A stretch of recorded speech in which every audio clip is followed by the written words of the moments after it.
There are 3 keys, I believe, to making money. The word of the day. First one's perspicacity. Most people go through life and they do not pay attention. I've said this before and I want to stick by it because it's so important. You need to pay attention to every single time you spend money because you cannot make money. You're not the Federal Reserve, you're not a government. Governments make money. All of us take money from somebody else or a business or a government. We take money from other things. So the easiest way to learn how to get good at taking money is to pay attention to every time someone takes money from you. So next time you buy a coffee, don't just buy the coffee and drink it and think nothing of it like every brokey. Don't do that. Say, okay, why am I buying this coffee? Okay, I want a coffee. All right, why am I buying here? Well, this is on my way to work. Is there any competition around? Do I also want breakfast? Do they sell breakfast? No, they don't sell breakfast. They could probably make some more money if they're selling breakfast. Anyway, I walk in, there's a long line. Why is there 1 member of staff? I'm low on time. I'm about to leave and not buy the coffee. They're about to lose money because it's taking too long. Most of the people in this line are businessmen.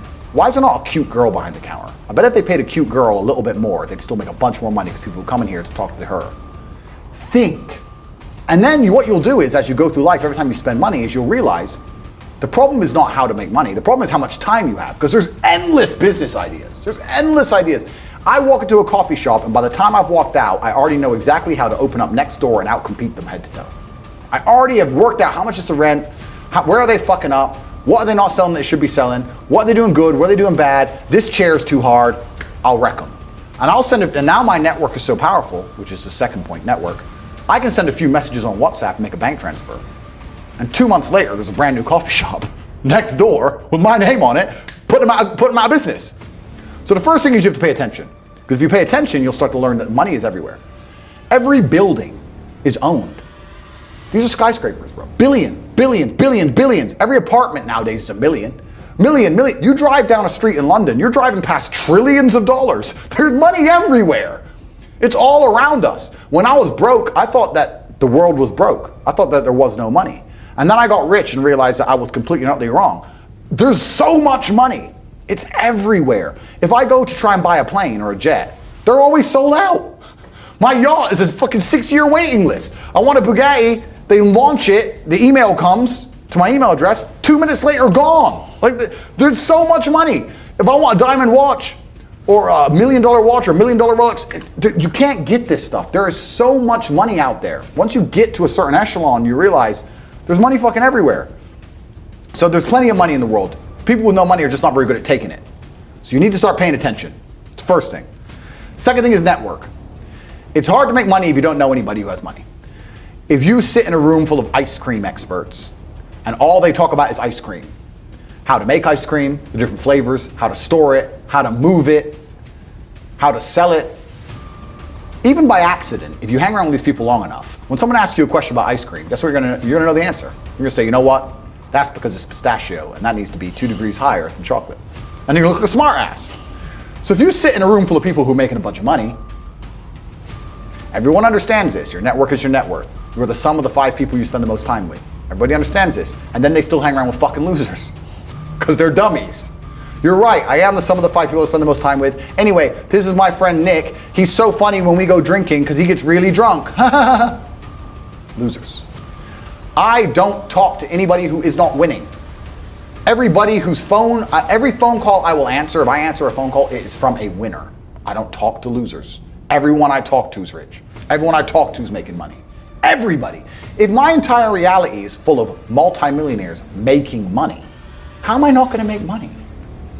And this is why network is so important, is because it's the same reason that wolves hunt in packs.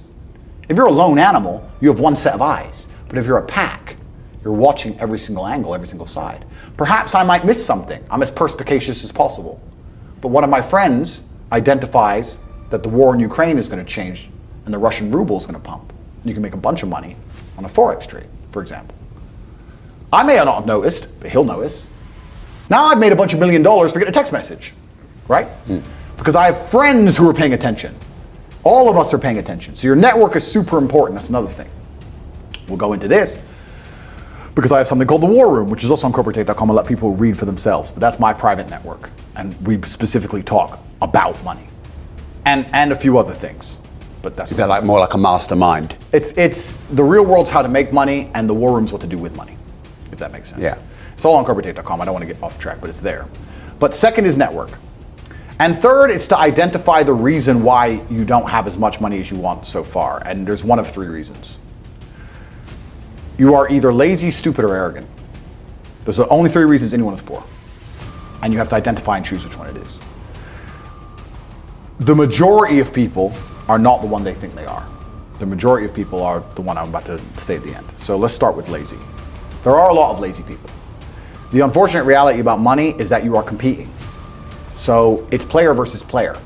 It's like anything in the world. If you want that beautiful girl, so does everyone else. You have to win the competition. You want that car, you have to get it first. You want that money, everyone wants that money. You have to compete. It's competitive. Business is competitive. You are competing against people like me. You're competing against people like the people in my network. You're competing about people who only talk about money, who understand money very well, who operate in jurisdictions all around the planet, who are extremely well connected, who know things before you know them, who have mass influence and mass power and mass resource. You're competing against me. This is what you must understand. You're not waking up going, I want to make some money. You're competing against people like me.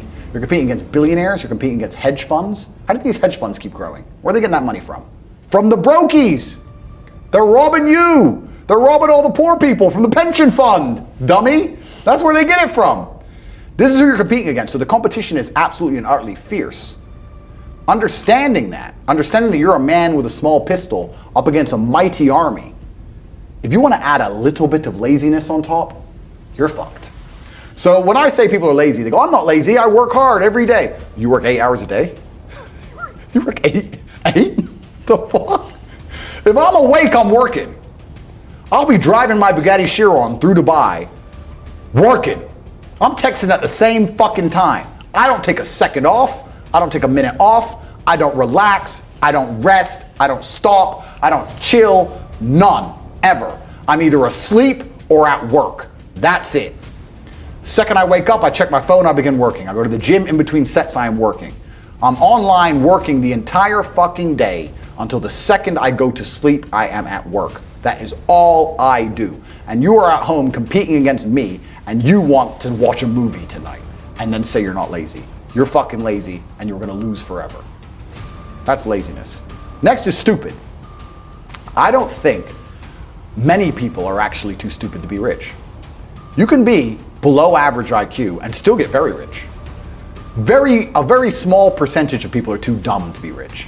The slave minds, they'll never be rich because the matrix tries to keep you poor, because when you're poor, you can't think, like we talked about earlier. So everything the media tells you is designed to make you poor.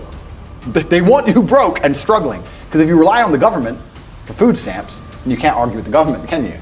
So that's what they want. So anyone who believes in the matrix and believes in media and believes in the lies they're told, anyone who sits there and goes, that's true, that it's literally designed to make you broke. That's why it's all a scam. Do your GCSEs, do your A-levels, get in debt, go to uni, get out, get a shit job, get a mortgage. Don't worry, when you've paid that mortgage off when you're 61, then you'll have enough money to go to Spain for holiday. Then your pension comes. Oh, government doesn't have the pension money anymore. Funny enough, hedge fund stole it. Pay half your money in your life in tax. Oops-de-doops. And then you wake up one day and go, whoa, I just got fucked. So the whole scam, the whole story is a lie because they want you broke. They don't want you rich. If you're rich, you won't listen to them. So all of it's a fucking lie. And intrinsically, we all know this, right? When I pull up in one of my dirty cars to a gas station and people look at me and they see a Lambo or a Ferrari or a Bugatti or a Koenigsegg, whatever I'm driving, nobody goes, wow, he went to school. No, they think drug dealer, gangster. They're thinking he broke the rules, because anyone who follows the rules doesn't get shit. It's all a scam. It's all a fucking lie.